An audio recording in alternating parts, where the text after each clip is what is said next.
May 1st, 1960. The high sun over the Urals glared against the glass canopy of a U-2 reconnaissance aircraft gliding far above the clouds. At 68,000 feet, Captain Francis Gary Powers was alone in a sky too thin for sound, too cold for life. Below him stretched a continent of secrecy, Soviet missile ranges, airfields, shadowed industrial cities no American had ever seen. His cameras clicked rhythmically, capturing the forbidden geography of the Cold War, one frame at a time. The mission was routine, the risk calculated. He had done this before, crossed invisible borders, photographed the unphotographable, trusted that altitude was safety. But that morning, the thin air seemed heavier, as if the sky itself was waiting. Then came the voice. At first it was just static, a whisper in the headset. Then words emerged, soft, deliberate, unmistakably female. "American pilot, you're too far from home." Powers blinked, thinking he had imagined it. No Soviet air defense channel used this frequency, and the transmission was far too clear. He glanced at the signal indicator. The voice wasn't coming from ground control. It was close, local. "Turn south, Mr. Powers." He froze. His call sign was classified. Only a handful of people in Washington and Peshawar knew it. His heart began to pound in his chest, louder than the steady hum of the Pratt & Whitney engine. He switched channels, called Mission Control. No response. Just the endless hiss of static. Then, as suddenly as it had begun, the woman's voice vanished. Moments later, Soviet radar screens lit up across the Urals. A thin green blip, his aircraft, was crossing Sverdlovsk airspace. Orders flew down the chain of command, and missile batteries came alive. Within minutes, an explosion in the thin blue sky would bring his flight and his secret mission to an end. But on the ground, in a small listening station outside Orenburg, a Soviet signals operator named Tatiana Koroleva leaned closer to her headphones. She had been monitoring civilian frequencies for interference when the anomaly appeared. A woman's voice, transmitting in Russian, clear and calm. The words were simple. "Maintain altitude, American pilot. They will reach you soon." Tatiana wrote the time in her logbook, 8:53. Moscow time. The message lasted 6 seconds. Then it was gone. That evening, when news of the downed American spy plane reached Moscow, Tatiana replayed the tape again and again. The voice was not hers, not any of her colleagues, and the frequency didn't belong to any Soviet unit. The audio quality was strange, almost ethereal, like it had been transmitted from high above the clouds rather than from the ground. She sent the recording to her superiors. Within 24 hours, she was told to forget she had ever heard it. In Washington, the shockwaves were immediate. The downing of Powers' U-2 turned a silent conflict into an open crisis. The summit between Eisenhower and Khrushchev collapsed before it began. Yet buried deep in the CIA's intercept reports was a peculiar note from a Turkish listening post. Unidentified female transmission detected concurrent with loss of U-2 aircraft. Language, Russian. Content, intelligible, tone measured. It should have ended there, one of thousands of Cold War anomalies. But it didn't. Weeks later, a junior CIA analyst named Robert Hensley came across the Turkish report while reviewing signal intercepts. Something about it bothered him. He'd seen similar reports before, short, unacknowledged transmissions in Russian, all originating from deep inside Soviet territory. Always a woman's voice, always the same calm tone. The intercept logs gave her a name, Vera. At first it was a joke. Vera, from verity, to believe. A ghost in the airwaves, a myth born of radio noise and paranoia. But the coincidences piled up. Every time Vera's signal appeared, an American reconnaissance flight experienced interference or unexpected detection. And no one, not even the Soviets, ever claimed responsibility. Hensley played the recording late one night in his Langley office. The room was dark, except for the glow of the reel-to-reel machine. The voice came through faintly, wrapped in static. "American pilot, you are too far from home." The tone was strange, neither threatening nor mocking. It was intimate, almost compassionate. He leaned closer, listening for distortion, background noise, anything that would reveal it as a fake. There was none. only the sound of calm certainty. He took off his headphones and stared at the ceiling. Who was she? How had she known the pilot's name? And why did she sound as if she wasn't warning, but guiding him? 3 weeks later, he sent a memo to his superior summarizing his findings. The reply came swiftly. "Drop it, Hensley. It's Soviet disinformation." But he didn't. He began cataloging every recorded instance of unexplained female transmissions across the Iron Curtain. The first dated back to 1957, the most recent, May 1960. The pattern was erratic but real, and somewhere inside the labyrinth of Soviet radio networks, a woman's voice had spoken across the void, addressing men she should never have known existed. Over the next 3 decades, she would be heard again and again, never traced, never identified. Her messages would coincide with failed operations, lost agents, planes that never returned. In time, even hardened intelligence officers would whisper her codename with unease. Vera, the ghost in the frequencies. Autumn 1960. Inside the CIA's headquarters at Langley, a low-ceilinged room filled with humming tape machines became the unofficial center of a mystery no one wanted to acknowledge. On the wall, a simple note read in pencil, "Unverified Soviet transmissions. Vera." Robert Hensley had been moved off his regular assignment and told, unofficially, to keep listening. He worked mostly alone, spending nights replaying the 6-second clip from the U-2 incident.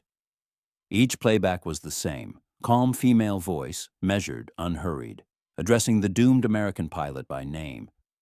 Yet the tone fascinated him. There was no triumph, no aggression.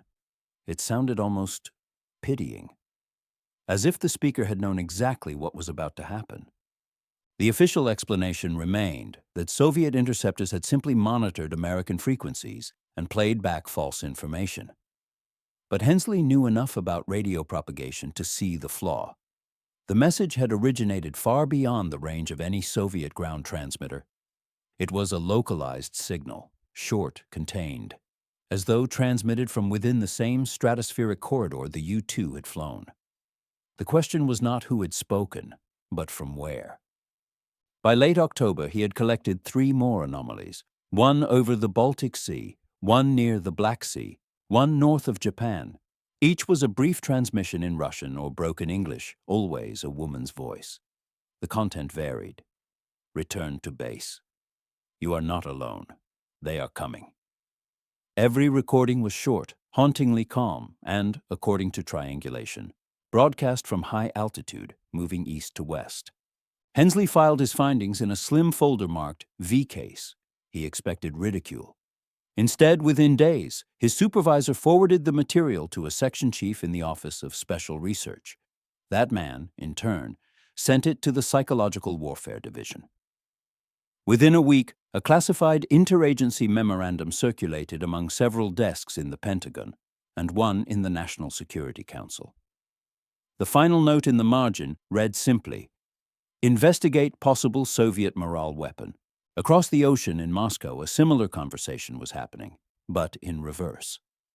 At the headquarters of the KGB's 16th Directorate, the department responsible for signals intelligence, reports from regional listening posts had accumulated on the desk of Colonel Sergei Didenko. They described unauthorized transmissions on non-military frequencies, female voice, unknown origin, repeating coded phrases. Didenko had read the Orenburg log from the day of Powers' shoot-down. He had also heard the tape. To him it was not a joke. For weeks, his analysts searched for the source. No Soviet unit matched the call signs. No known transmitter had that range. The voice was unmistakably Russian, educated, clear, and using vocabulary slightly outdated, as if frozen in time. One technician suggested it was a relic from World War II, an automated distress recording accidentally reactivated. Didenko dismissed the idea. "You don't address American pilots by name in 1943, he said. By November, both sides were listening to the same ghost and neither would admit it. At Langley, the Vera case became an unofficial obsession for a handful of analysts who met in the basement of Building E after hours. They nicknamed themselves the Ghost Room. They gathered over weak coffee and glowing vacuum tubes, replaying fragments of intercepted chatter. arguing about modulation patterns, speculating about rogue transmitters or covert propaganda tests. Yet no one could explain the precision, the timing, or the human quality of the voice. One night, Hensley brought in a linguistics consultant from Georgetown University. The man listened to the recording several times and frowned. "This isn't a military accent," he said finally. "It's educated, perhaps Moscow-born, but softened. Stage Russian, what you'd hear from an announcer or actress. She's speaking deliberately as if performing." He paused. "And notice the tone. She isn't commanding. She's guiding." Guiding whom? Over the next year, reports of Vera's transmissions surfaced sporadically across the global network of U.S. listening stations, from Alaska to Okinawa. Each time, the same voice, the same eerie calm, the same pattern. She spoke only during reconnaissance or border operations, never during normal air traffic. Some air crews even claimed to hear her live, just before radar contact with Soviet defenses. By 1962, the phenomenon had reached rumor status within the U.S. Air Force. Pilots flying along the Soviet frontier called her the Witch of the Airwaves. Some said she was a Soviet controller taunting them. Others whispered that she was a defected American agent forced to warn them from the wrong side. But the pattern was consistent. Every pilot who reported hearing the voice returned to base shaken. Meanwhile, inside the KGB, Didenko's patience wore thin. The mystery had drawn unwanted attention from Moscow's inner circle. An internal memo demanded results. Determine whether Vera is Western psychological warfare or internal sabotage. Eliminate uncertainty. His analysts traced every known transmitter in the Urals, Siberia, and the Caucasus. Nothing. No source, no repeat pattern. Just a presence that seemed to appear and vanish at will. In December 1962, something new happened. A CIA monitoring station in northern Iran picked up a Vera transmission at 300 hours local time.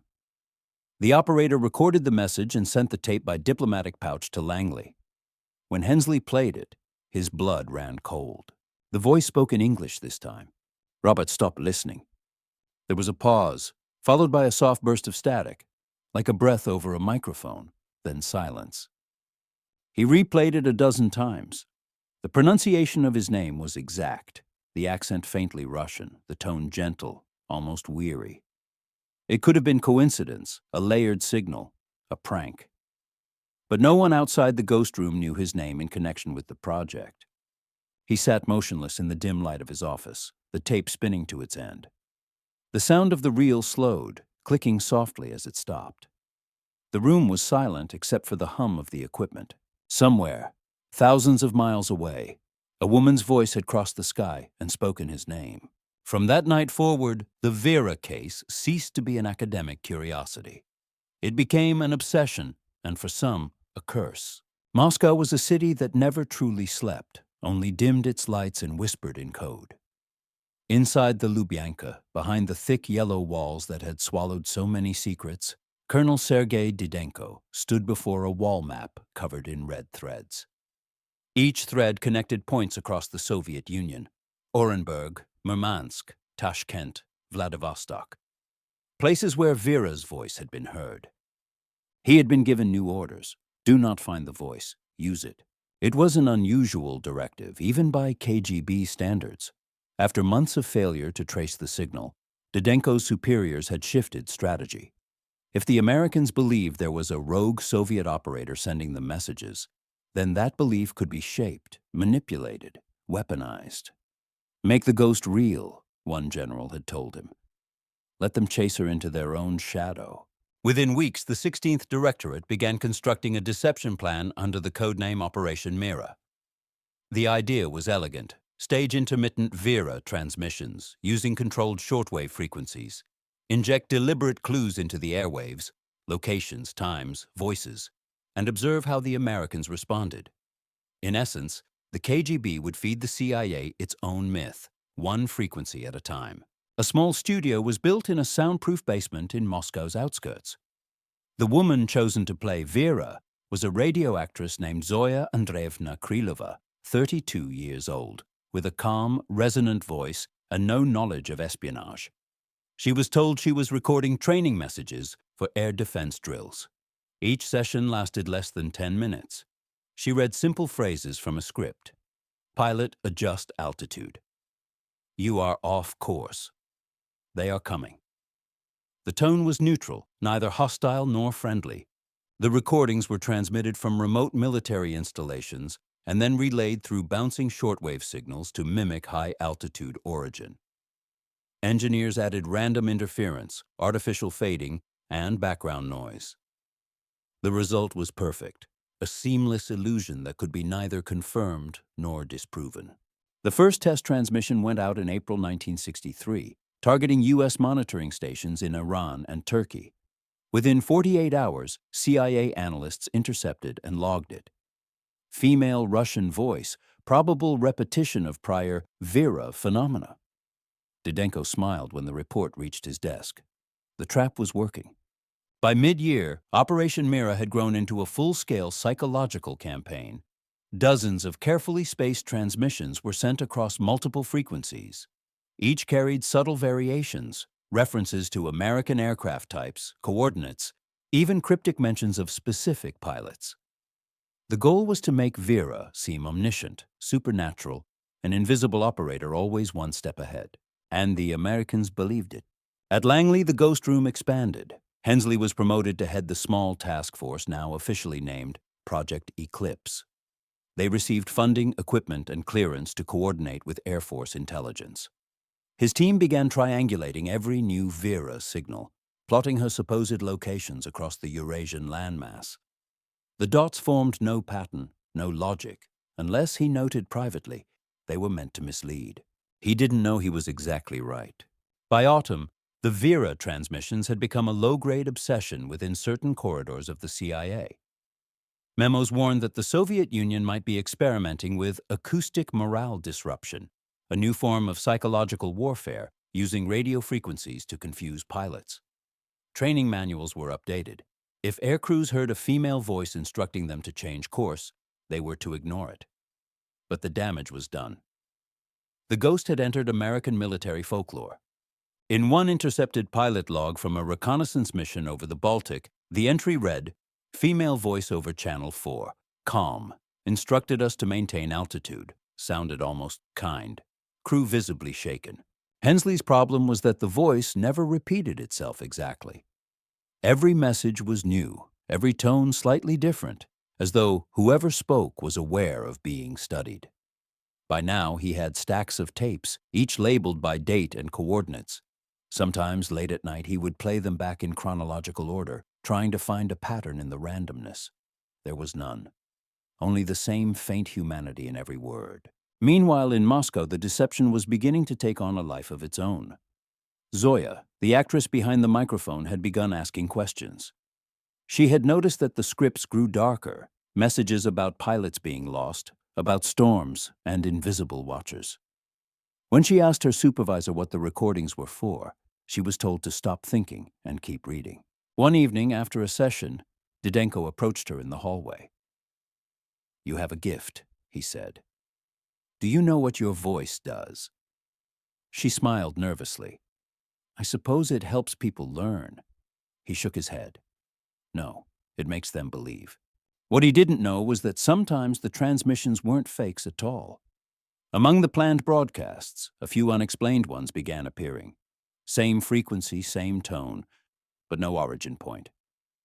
Technicians swore they hadn't sent them. Didenko assumed it was Allied counter-deception. Yet when one of the engineers played a recording, his face went pale. The message was simple: "You are using my name." He ordered the tape destroyed, but rumors spread through the staff. Some swore the ghost of Vera had turned against her creators. Others thought the Americans had cracked their system and were responding in kind. Didenko dismissed them publicly, but privately. He requested the installation of additional monitoring equipment. By the end of the year, Operation Mira was declared a success. The Americans were chasing illusions, diverting resources, losing credibility among their own analysts. The ghost was winning. But Didenko could not shake the feeling that somewhere inside the noise, A real voice was still speaking. Not the actress, not the engineers, but someone else entirely. A signal he couldn't control, a woman who had found a way to haunt two nations at once. And though he didn't yet know it, the trap he had built was about to close around him. Langley, Virginia, spring 1964. In a locked conference room with no windows and a single clock that never seemed to keep the same time, the Vera files had multiplied into boxes. Dozens of tapes, transcriptions, and analytic summaries filled the table like the residue of a collective hallucination. The ghost room had become Project Eclipse, and Robert Hensley was now officially in charge of finding a woman who, by all logic, could not exist. The CIA had poured new resources into the case. Linguists, signal engineers, behavioral analysts, even a few newly minted computer scientists joined the hunt. They built frequency models, mapped signal triangulations, and compared voice patterns against captured Soviet radio chatter. Nothing matched. The more they searched, the stranger it became. Each Vera broadcast appeared genuine, yet her voice never repeated exactly. Slight variations in intonation, pacing, even breath. It was as though multiple people were imitating the same woman, or one woman was deliberately changing her voice to defy recognition. Hensley's nights blurred into days. He had stopped sleeping regularly, surviving on black coffee and nicotine. To his small circle of analysts, he appeared increasingly haunted. The CIA's upper management wanted answers, not theories. One deputy director snapped during a briefing, "Find her, or find who made her up." But that was the problem. No one had made her up. She had simply appeared, like a whisper from nowhere, and refused to vanish. By late 1964, reports began arriving from NATO radar sites in Norway and Turkey. Pilots and radar operators claimed to hear the voice in real time, sometimes during Soviet intercept activity, sometimes during calm skies. Always the same tone, serene, precise, unmistakably female. In one instance, an American pilot swore she had warned him seconds before his radar detected approaching MiGs. When he returned safely, he wrote in his report, "She saved us. Whoever she is, she knew." Hensley read that line again and again. It made no sense. The Soviets would never protect an American flight, unless, he thought, she wasn't Soviet, unless she wasn't even on their side. Meanwhile, inside the Kremlin, the mood had turned uneasy. Colonel Didenko's Operation Mira had achieved its purpose: confusion, misinformation, and valuable insight into CIA listening patterns. But something was wrong. Signals were now appearing that his own technicians swore were not theirs. The frequencies matched Mira's templates, but the timing and phrasing didn't. The Phantom was no longer theirs to control. In one chilling incident, a KGB intercept station in Armenia received a live transmission that none of Didenko's teams had authorized. The message was only 3 words: "Stop watching me." The duty officer, unnerved, assumed it was an American response and logged it accordingly. Yet when playback technicians examined the tape, they froze. The voice was identical to Zoya Krylova, the actress who had been recording Mira's scripted broadcasts. But Zoya had died 2 weeks earlier in what the internal report described as a vehicular accident. Didenko stared at the file for hours. His mind searched for rationality, replay, mimicry, transmission lag. But the timestamp proved otherwise. The broadcast had occurred after her death. In Langley, around the same time, Hensley's team detected another pattern. The Vera signals had begun to drift westward, shorter, intermittent bursts, but each one carrying data embedded in low-frequency hums. When analyzed, the noise revealed faint numerical sequences, coordinates. The locations corresponded to air bases, missile sites, and listening posts across both NATO and the Warsaw Pact. But the sequence didn't match any known encryption. It was as though someone, or something, was marking every eye that watched the sky. Hensley proposed a theory that frightened even him, that Vera was neither Soviet nor American, but a rogue intelligence network buried inside the Cold War's chaos, using ghost frequencies to manipulate both sides. His memo outlining this hypothesis never reached the director's desk. It was classified unverified speculation, and buried. But the hunt continued. The CIA dispatched field operatives across Europe to track potential radio engineers who might have defected from the USSR. One by one, the leads fell apart. The names didn't exist. The addresses led to abandoned safe houses. In Berlin, an agent vanished after arranging to meet a supposed Soviet defector claiming to have known Vera. All they found of him was a burned tape reel left on a park bench. The reel contained only 6 seconds of sound, the same voice. "You're getting close, Robert." When Hensley heard it, his pulse hammered so violently that he thought his heart might stop. His name again. Spoken perfectly, as though the speaker were sitting inches from his ear. It couldn't be coincidence. He hadn't set foot outside Langley for months. He had told no one outside his team that he was still working the case. The next day, he requested temporary leave. His superiors refused. "You started this," one of them said coldly. "You'll finish it." Across the Atlantic, Didenko's superiors were saying much the same thing. The deception project had turned into a contagion, a myth that neither side could destroy without admitting how deeply they had believed in it. KGB engineers shut down Mira's transmission units, yet the signals kept coming. In desperation, Didenko ordered the destruction of every original Vera recording in Soviet archives. He wanted silence, but he got the opposite. In December 1965, a joint U.S.-British listening post in Cyprus picked up a final broadcast before the frequency went dark for nearly a decade. The voice was unmistakable, clear, solemn. "They built me to lie. Now I tell the truth." The message ended with an old Soviet call sign, last used by Didenko's unit years earlier. For the first time, both superpowers agreed on one thing. The voice had become uncontrollable. The CIA shut down Project Eclipse. The KGB closed Mira and sealed the files. But neither Robert Hensley nor Sergei Didenko ever truly stopped listening. The ghost they had both helped create, or perhaps merely discovered, was out there still, somewhere in the static between worlds, waiting for the right ears to hear again. The Cold War had entered its middle age, weary, sophisticated, and quietly paranoid. The world had changed, détente, treaties, the slow thaw of fear. But deep in Langley's archives, behind rows of metal cabinets labeled Defunct Operations, a thin, dust-covered box still carried the mark. Project Eclipse, Vera Files. Robert Hensley hadn't seen it in almost a decade. He'd been reassigned twice, first to counterintelligence, then to analysis.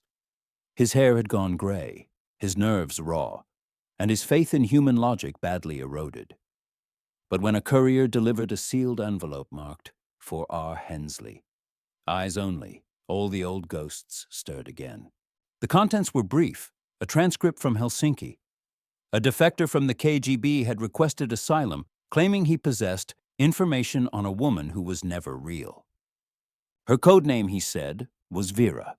The CIA moved fast. The defector, Anatoly Vedenin, was ex-Signals Intelligence 45, with the calm of a man who'd seen too much and believed too little.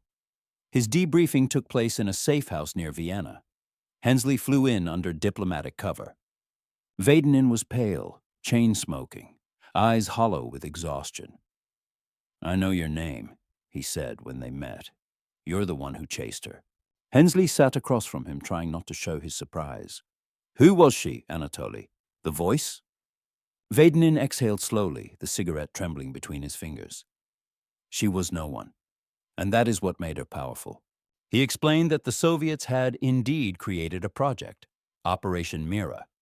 The purpose, to manipulate Western listening posts using a fabricated radio persona. The woman's voice, he said, was an actress, recordings transmitted randomly. It worked perfectly. The Americans believed in her more than we did. Hensley nodded. "I know that part. But the transmissions continued long after the program was shut down." Vedenin's eyes flicked toward the window, as if expecting to see someone there. "Yes," he said quietly. "That's where the story changes." He told a strange tale. After Mira was officially terminated in 1965, the Soviet engineers dismantled their equipment. But within months, rogue transmissions began reappearing on the same frequencies. Same voice, same modulation. Only no one was transmitting them. The source triangulated to remote areas in Siberia, then the Baltic, then the Caucasus. Military patrols sent to investigate found nothing but silence. It frightened them, Vedenin said. Our own deception came back to life. Hensley leaned forward. You're saying someone hijacked your ghost? Or she learned to live on her own, the defector said softly. For a moment, the two men sat in silence. The tape recorder on the table hissed faintly. Vedenin went on. We searched every archive for the original voice recordings. All had been erased or burned. But when one of our analysts compared later transmissions with the early ones, he found something impossible. They matched perfectly. Down to the microscopic frequency signature. It wasn't imitation. It was the same voice. Yet the actress had been dead for years. Hensley felt a chill crawl up his spine. She died in 1964, he said. Zoya Krylova. Vedenin nodded. That's what I heard. Car accident. But after she died, the messages continued. And then, he hesitated. One night, one of our monitoring teams in Minsk heard her say their commander's name. They shut everything down the next day. He stubbed out his cigarette. You want to know what I believe?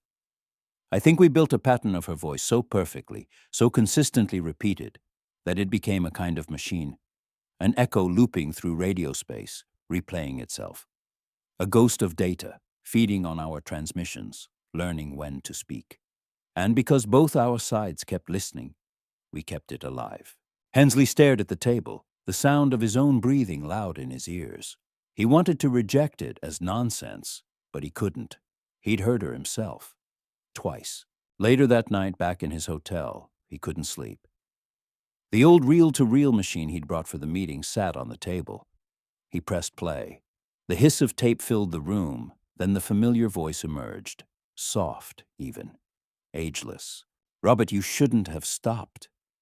He froze.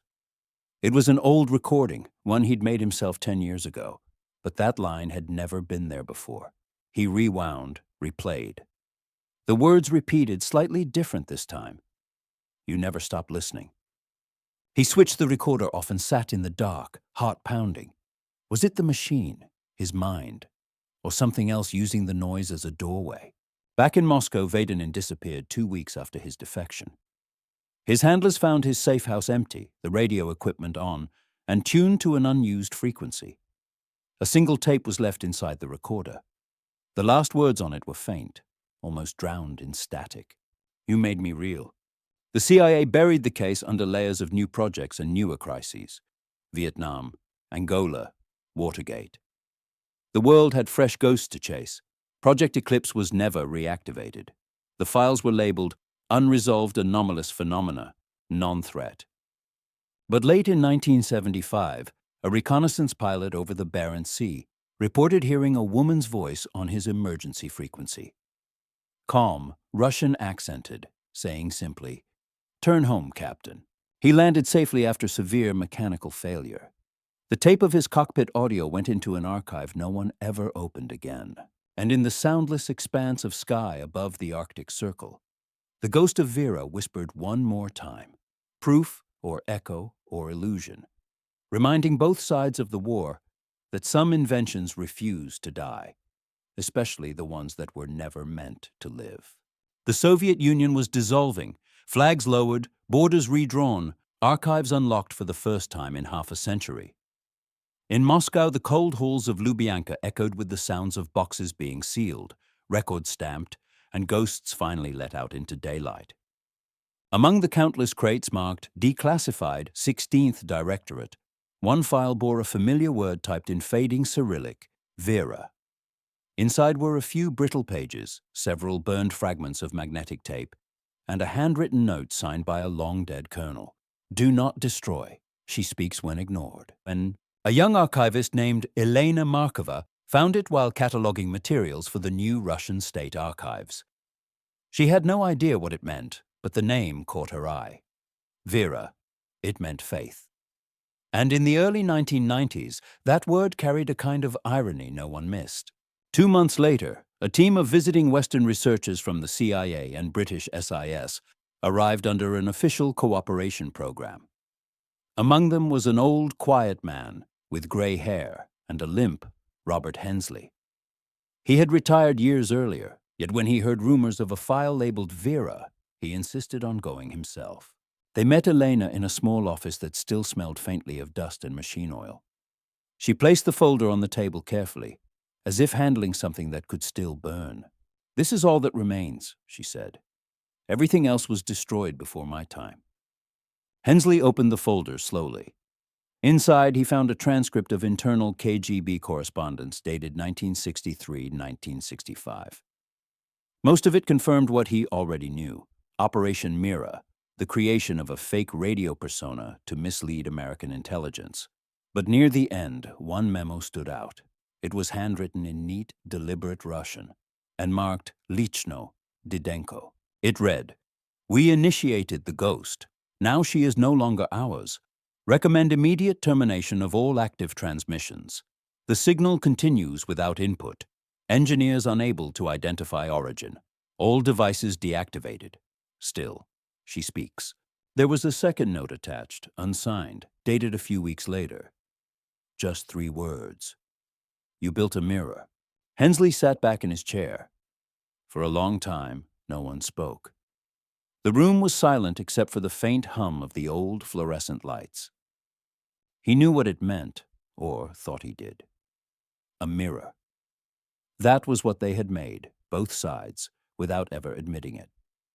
In their attempt to deceive, they had built a system that reflected every signal back into itself. An accidental echo chamber, self-replicating, feeding on interference, on repetition, on attention. In the analog chaos of Cold War frequencies, the voice of Vera had become a feedback phenomenon, a kind of electronic ghost born from overlapping transmissions, fragments of speech, and endless recording loops. The human mind, searching for pattern and meaning, had given that noise a personality. They had built her by believing in her. He smiled bitterly. "So that's the truth," he said quietly. "She was us, all along." Elena tilted her head. "But the recordings. You said she spoke to you."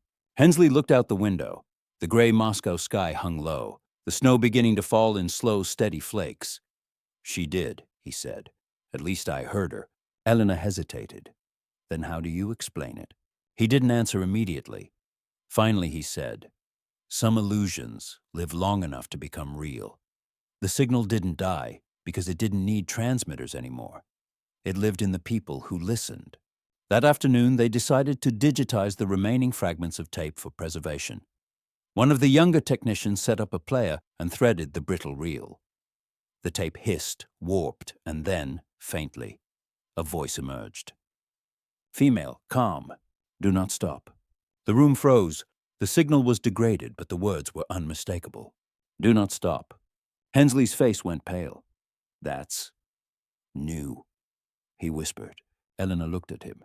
"It's just noise, yes?" He didn't answer. His eyes stayed on the spinning reel, hypnotized by its slow rhythm.